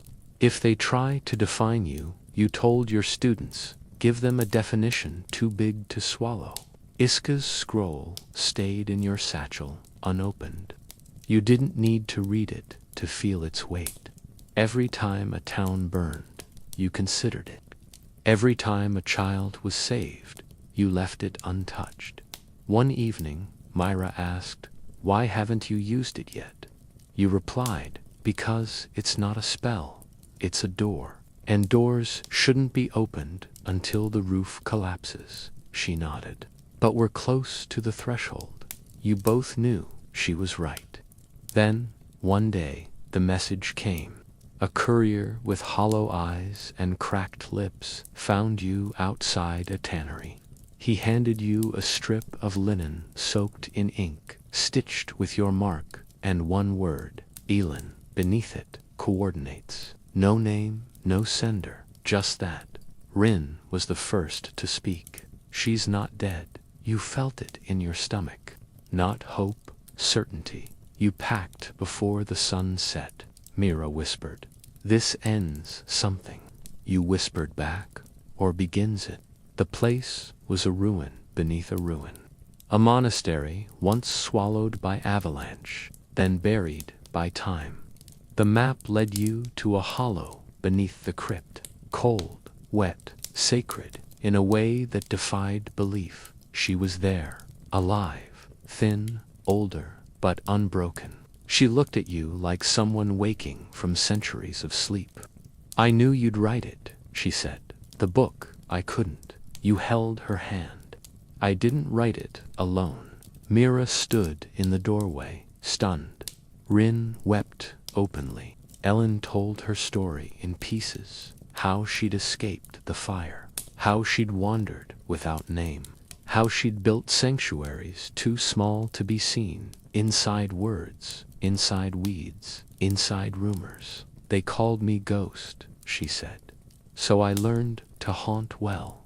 You stayed with her for 3 days, listened, learned. You recorded her story not in parchment, but in breath. Each word taught was etched into your ribcage, each silence held like a relic. When you left, you gave her Iska's scroll. You'll know when, you said. Ellen kissed your forehead. We were never witches, she said. We were warnings. And when you stepped back into the sun, the wind caught your coat and whispered your name in 1,000 variations. The taxonomy of fire had changed. No longer a list of punishments. Now it was a language, a prayer, a seed catalog of survival. And it was growing. You returned to the road like a shadow pressed into the hem of dawn. Ellen stayed behind, tucked into the roots of the ruin, with Iska's scroll and a smile you hadn't seen since before the gallows, before the forests, before the name which had been tattooed into your footsteps. You did not weep as you left. Grief was a luxury you could not afford in spring. And besides, she had survived. That, more than any miracle, was the holiest magic of all. You, Mira, and Rin moved north, following the threads not of fate, but of cloth. A new kind of message had begun to spread across the land. Not carved, not chalked, stitched. Women in village squares, mending clothes, wove symbols into cuffs and collars. Men fixed sails with thread that whispered warnings. Children embroidered dolls with sigils that told stories when turned in the light. It began with a woman named Nima, known simply as the Weaver. Her tapestries, when hung, made those who viewed them dream in languages they did not know. In one town, a mayor saw one of her works and canceled all trials for the accused. In another, a priest refused to speak for 3 days, claiming the threads had stolen his tongue. They hadn't. They had simply reminded him of silence. You found Nima in a hilltop cottage, draped in crimson wool, her needles moving like wind. She didn't greet you, only pointed to a stool.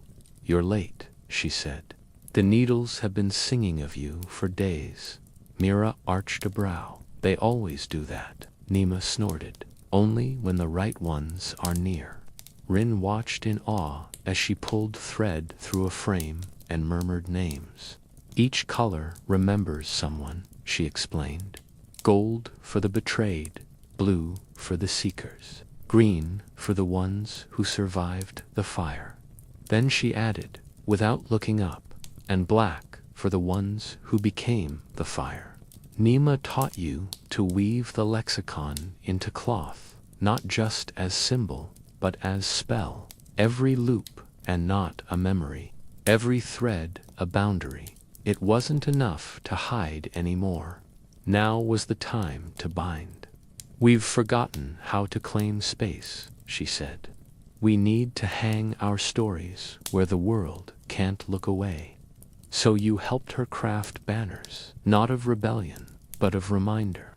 One bore the glyph for remain, another the composite sigil that meant burn if you must, but we will regrow. These banners would hang in marketplaces, over wells, in back rooms where verdicts were written.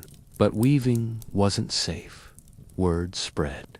The magistrate in Garriston declared all unauthorized textile symbology treason. He raided tailors, burned flags, and ordered seamstresses to register their patterns. Those who refused were disappeared. When one such woman, a spinner named Toro, was taken, her apprentices hung her final unfinished tapestry from the gates of the city. Within hours, it was covered in flowers. By nightfall, it was covered in blood. The magistrates, after his guards, found him slumped beneath it, eyes wide, lips parted in a whisper that was not his own. You arrived the next morning. The tapestry was gone, stolen or saved. The townspeople said nothing. but you saw them wearing scraps of its thread around their wrists. A pulse, a memory, a warning. Mira nodded. The weave is stronger than the blade. Rin asked, what are we supposed to do next? You answered, we teach the world how to stitch. For 3 months, you traveled village to village, not casting spells, but holding workshops. Mira taught glyph, structure, and concealment. Rin taught rhythm, how to pair symbol with movement, so it sang in the fabric. You told stories while the needles moved. Stories of Ellen, of Iska, of those who'd vanished yet lived in stitches and scars. And in every town, someone added a new thread to the tale. A baker who embroidered her aprons with protective verses. A blacksmith who twisted iron into wearable sigils. A butcher who carved runes into the handles of her blades. The rebellion was no longer a flame. It was a seam, strong, invisible, holding the world together in secret. One evening, Nima sent word. They had arrested her, but not in fear. In strategy, let them try. Her note read, the thread has already entered their palace. You went to her trial, disguised as a tailor's apprentice. Mira posed as a merchant.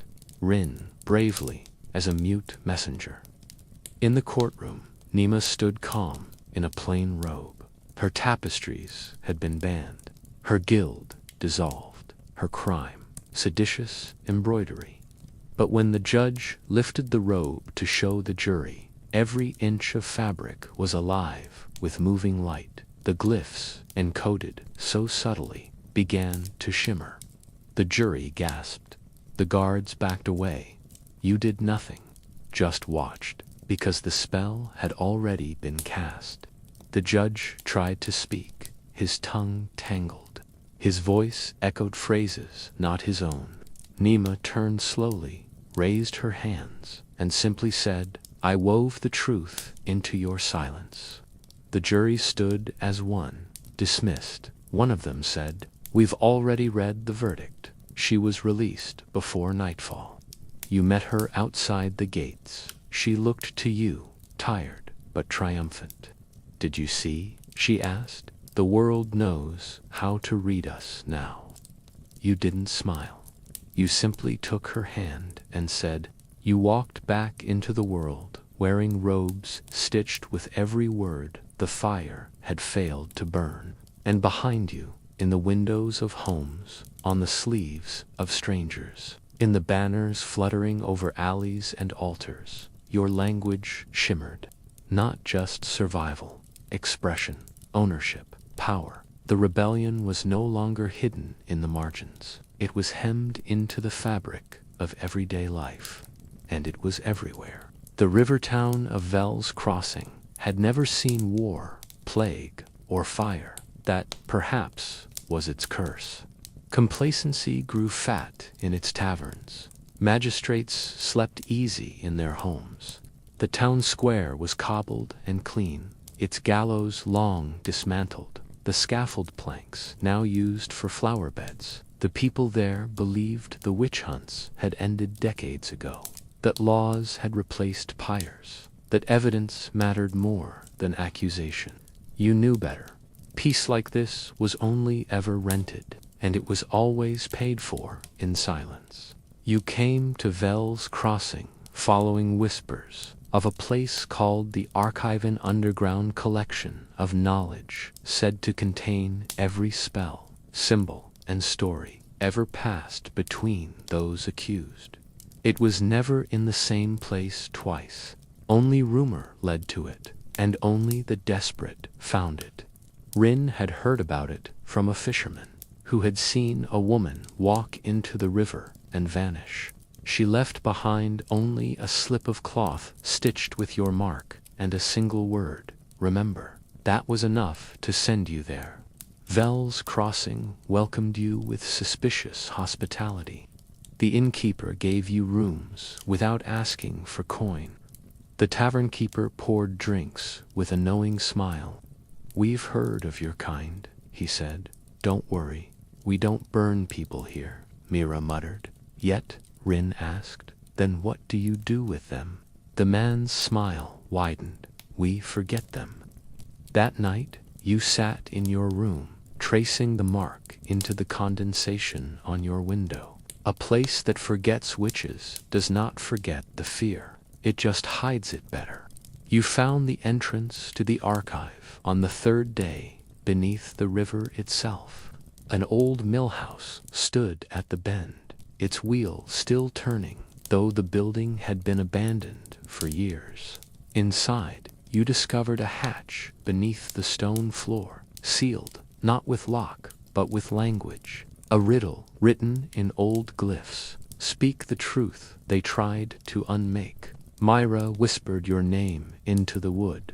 Rin traced the symbol for origin. You said only one word, Ellen. The hatch opened. Beneath was a stairwell carved into the riverbed stone. The air was thick with moss and ink.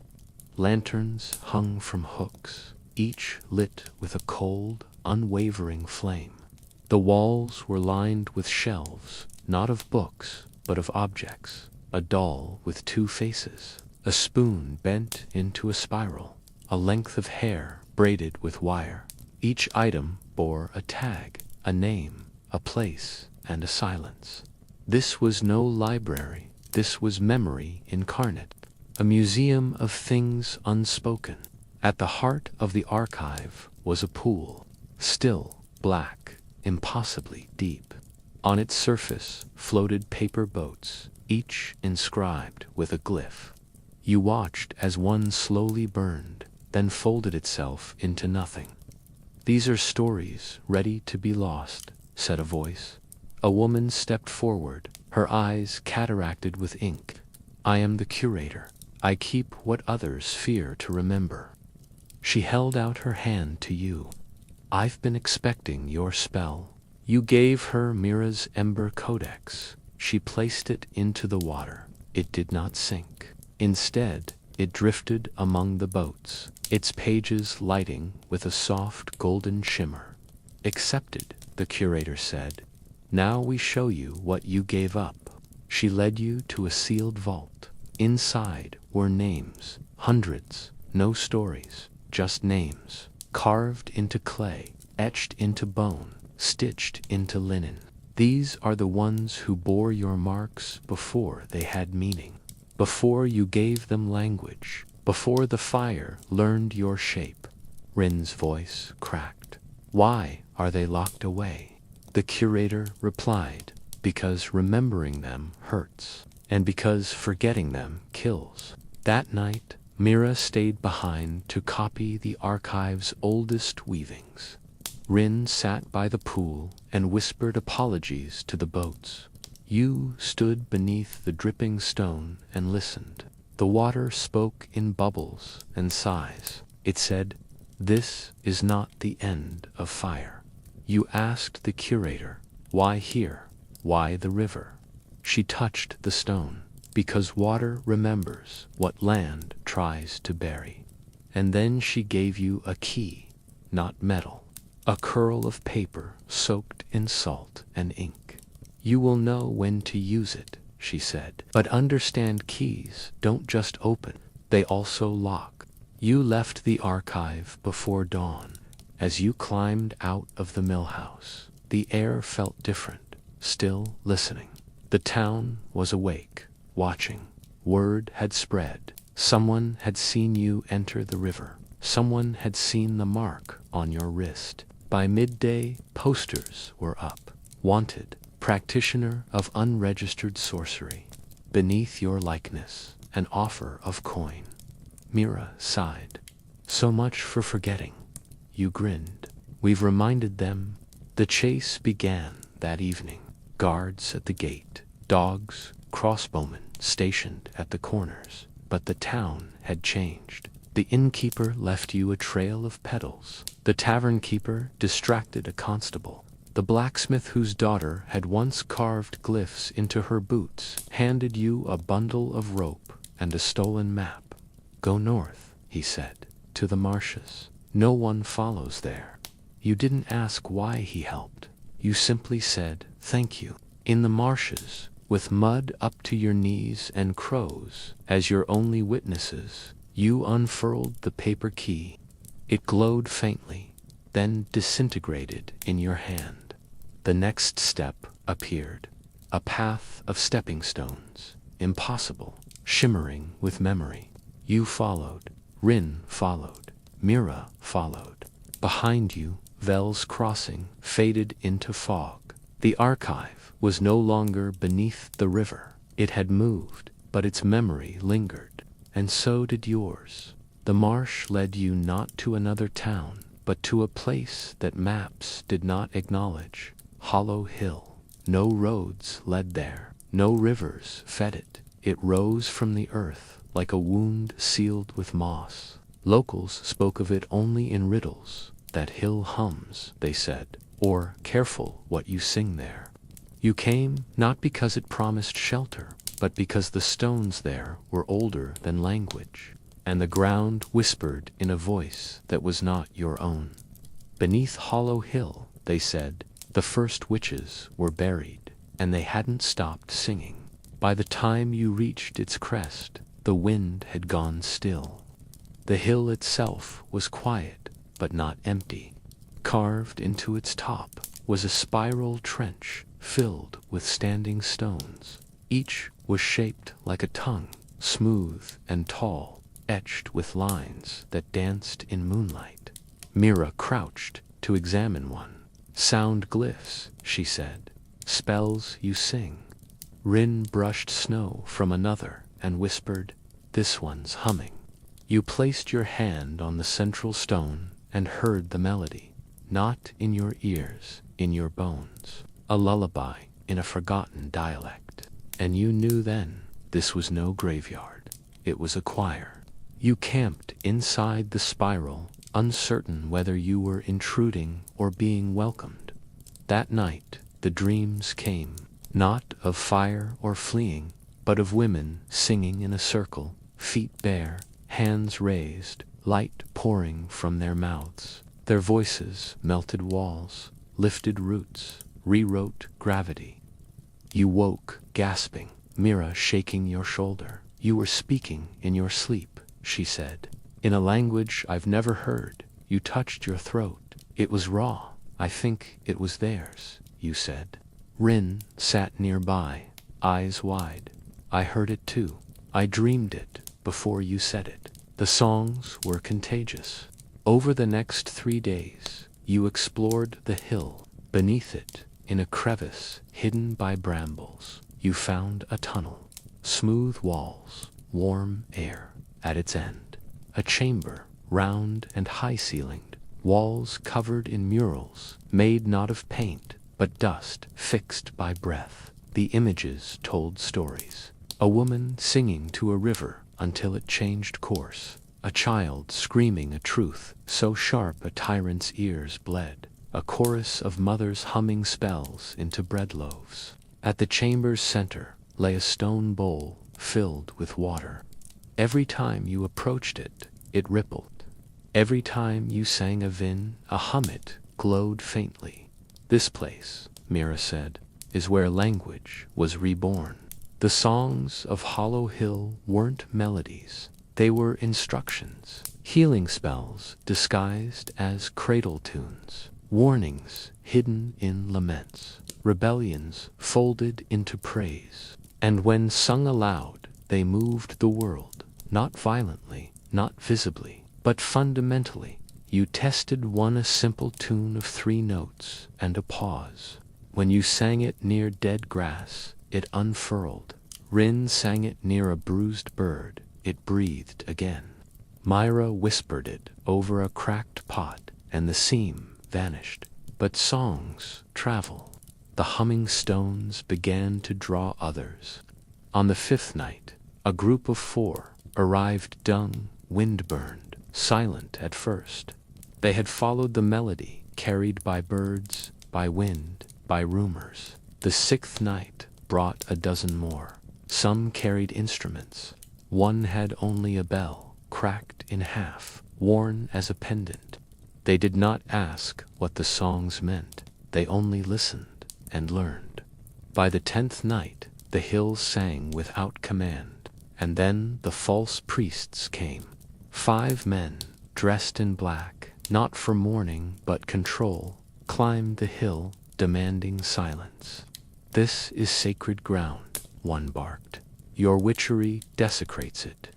You stepped forward, not alone, but surrounded by singers. "It is sacred," you said, "because of us." Another priest lifted a censer and declared purification, but when he opened his mouth to chant, no sound came. A woman old, hunched, her hair woven with mosshead, sung a single note that broke his voice. "We do not burn here," she said. "We bind." The priests fled. After that, the hill was no longer hidden. It became a refuge, a place for voices once punished to echo freely. The songs spread further. You found them stitched into wind chimes, encoded in lullabies, sung to restless children, hummed under breath by market women as protection. Some traveled with you, others stayed behind, keeping the harmony alive. You added new songs, one from the river town, sung by those who survived, forgetting. One from Ellen, who mailed it in a folded scrap of birch bark. And one perhaps the most powerful, from Rin, who had never called himself a witch until he wrote a melody that made plants grow faster near the graves of the disappeared. Hollow Hill, once a secret, became a beacon. Not a headquarters, not a court, but a pitch pipe to tune the world by. And you knew now, fire wasn't the only magic that spread. So did song. The word reached you not on paper, but in scent-burned wool on the wind, bitter as betrayal. It drifted into Hollow Hill one twilight as the choir tuned itself for evening song. At first, you thought it the memory of pyres, but Mira, ever sharp, sniffed the air and stilled. "That's fresh," she said. Rin stood, already gathering the satchels. No one asked what had burned. You knew. Somewhere a village had been punished for singing. Somewhere symbols had been found, songs misinterpreted, and a match struck in fear. Somewhere your name had been whispered in smoke. You left Hollow Hill that night, carrying with you the voices of 50 singers. They would stay behind and protect the place, the stone choir, the bowl of water, the breath-written murals. But you 3 would go forward toward the ash. You passed through meadows where silence bloomed in place of flowers, fields where scarecrows wore your glyphs on their sleeves, towns where windows were shuttered, not out of hatred but grief. And then, at last, you came to the ruins. It had been called You had visited once, months before, and taught them 3 songs and 2 glyph-simple things meant to comfort, to conceal. You had met a woman named Lyris, who baked bread with spells to preserve warmth in winter, and a man named Jaren, who sewed glyphs into his son's mittens. Imberton had been peaceful, cautious, alive, and now it was dust. Charred doors, melted signs, ash in drifts like snow. The church bell had fallen, the well was poisoned, and on the center wall, scrawled in coal, truth. You found no bodies, just silence. It was Rin who found the first clue. A broken tile beneath the church pulpit, pried loose by someone in haste. Beneath it, wrapped in waxed cloth, a bundle of notes glyphs, memories, names, hidden, preserved. Atop the bundle, a single stitched word, inherit. Myra held it like a relic. They knew they wouldn't survive, she said, so they saved what mattered. You buried the bundle beneath a new tree you planted in the center of the square. Rin sang while you dug. Mira wove the ash into thread and tied it around the sapling's root. so it remembers, she whispered. That night, by firelight, you spoke of inheritance, not the kind passed down in blood or coin, but in defiance. When they burn our towns, you said, they think they're erasing us. But we've taught the children, we've scattered the symbols, we've sung the memory into birds, Myra added. Even ash fertilizes, and Rin nodded. Even silence has echoes. Around your campfire, you stitched new spells, for grief, for remembering, for beginning again. Each stitch was a seed, each word a spark. The next morning, a girl approached. She couldn't have been more than 9, dirt-smudged, barefoot, holding a bundle of feathers tied with crimson thread. She said nothing, just opened her palm. Inside was a button carved with the glyph for remain. They left me, she said. But not really. You knelt before her. What's your name? She looked past you, toward the ruins, then back Ash. Of course it was. Mira reached for her hand. Do you want to walk with us? The girl nodded. She did not cry. With Ash walking beside you, you traveled west. Word traveled faster. In a village called Windmere, you found a group of elders teaching children to read glyphs with sticks in sand. In Clovenridge, the Butchers' Guild had adopted a new emblem, a stylized flame cradling a root. In the stone city of Baranth, guards carried halberds, etched with protective runes, unaware of their true power. The symbols had outgrown you.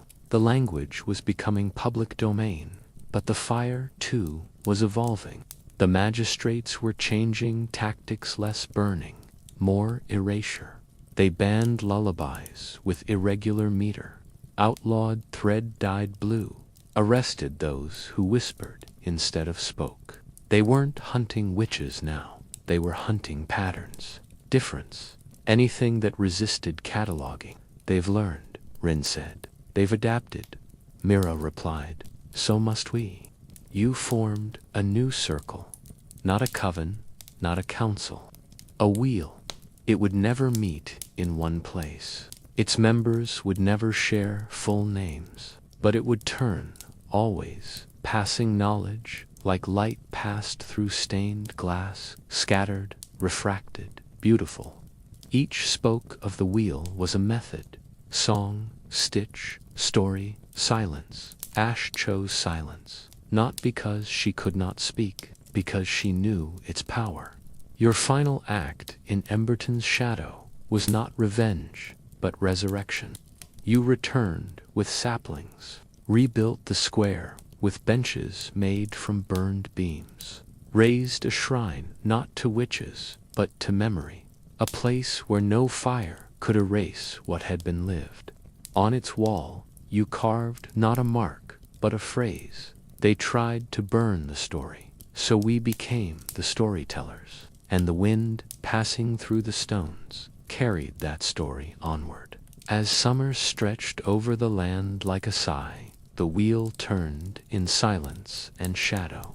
Wordless agreements shaped entire communities, children carrying water with etched pails, shepherds tracing protective glyphs with their staffs in the dirt, widows humming counterspells while sewing burial linens. You were no longer the voice of the movement.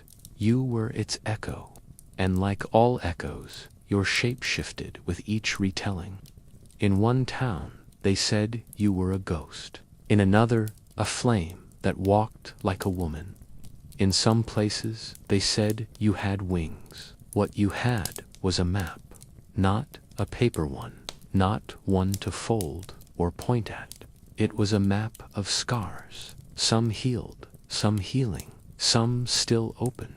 It stretched across memory, passed from hand to hand, sewn into fabric, buried under hearthstones. It had no legend. Its landmarks were places that no longer existed. Ash's Imberton, Iska's Valley, Nima's Tribunal, Ellen's Monastery. But if you'd lived through the fire, you could read it. If you'd run, you could trace it.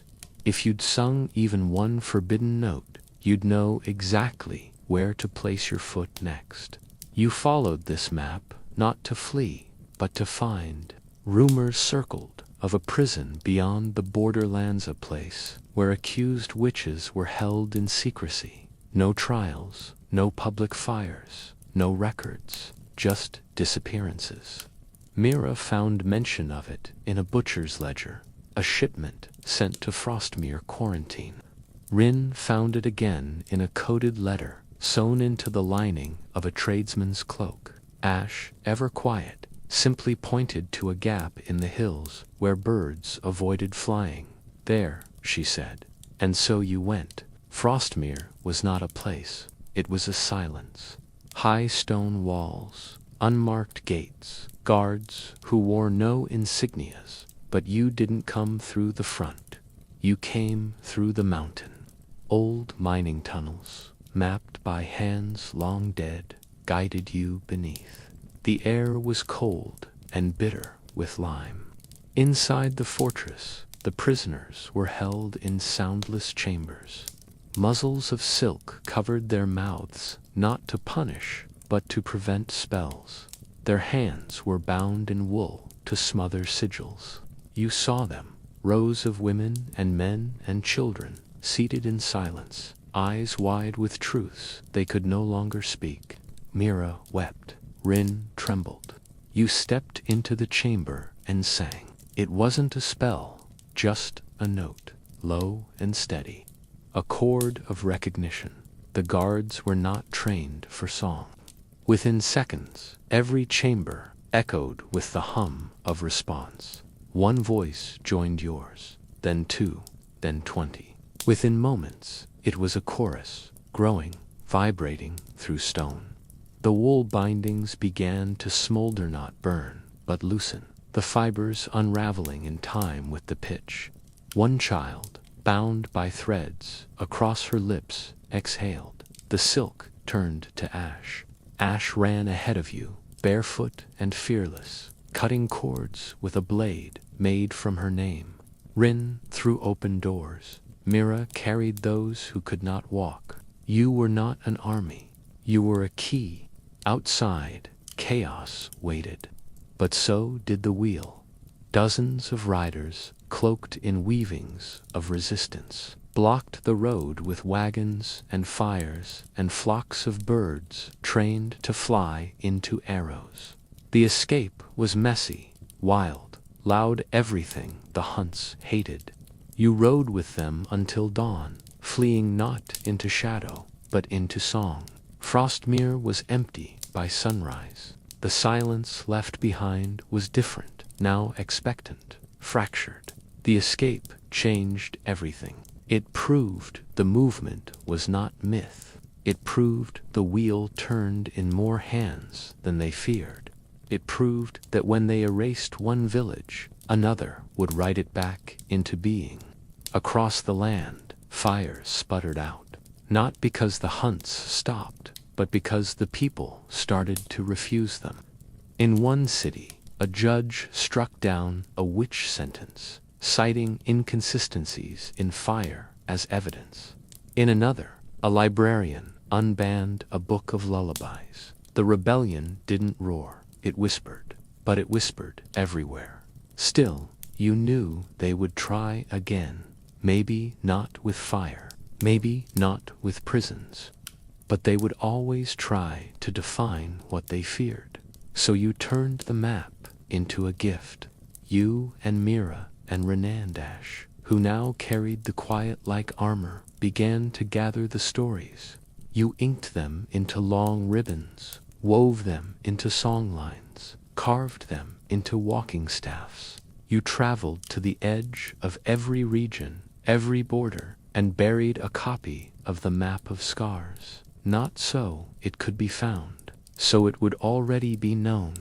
At your last stop, in a town once called Blackmere, and now called Homefire, a child stopped you. She held a stone. On it, a glyph. You didn't recognize it. She smiled. I made a new one, she said. It means we were never lost. Mira took it. Rin laughed. Ash nodded solemnly. And you knew.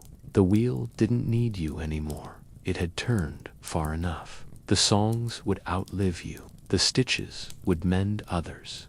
The stories would be told with or without your name. You had survived the witch hunt. Now it was time to teach the world how to live. You returned to Hollow Hill beneath a sky bloated with stars. The stones greeted you not with song, but silence, the kind of silence that listens, that remembers.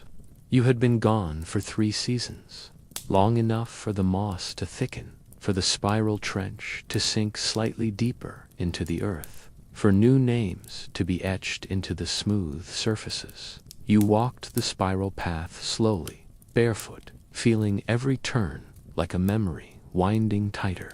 At the center, Ash waited. She had grown. Taller now, quieter still, but her silence no longer weighed. It radiated. She wore the robes of a scribe, not stitched by you, but by a dozen hands across the continent. Each patch a village, each seam a vow. In her hands was a scroll not Iska's, not Elan's, not one born of prophecy or urgency, just a record, a songbook, a ledger of losses turned into lullabies. It's done, she said. They won't forget. You took it from her and felt the weight. Not heavy, dense. That night the stones hummed again. The choir was larger than before, 40, maybe more. Some were children, some were elders, some bore scars too new to speak of, but they sang. You led them in the old songs, and Mira added a new one, a weaving tune taught to her by glassblowers in the west. Rin played a chord on a dulcimer made from Frostmere timber. Ash held the rhythm by simply breathing. The hill pulsed, the moon wept, and the map that had stretched across your journey finally folded into a circle. Afterward, you sat at the mouth of the tunnel and watched fireflies blink like forgotten stars. Mira joined you. They're saying your name again, she said. But it's different now. Not fear, not reverence, just history. You smiled. Then we did it right. Rin appeared, his hands sticky with honey from a wild hive he'd coaxed from a tree. The children want to learn the spell you used in the prison, he said. You shook your head. It wasn't a spell, it was a promise. He sat beside you. Same thing, isn't it?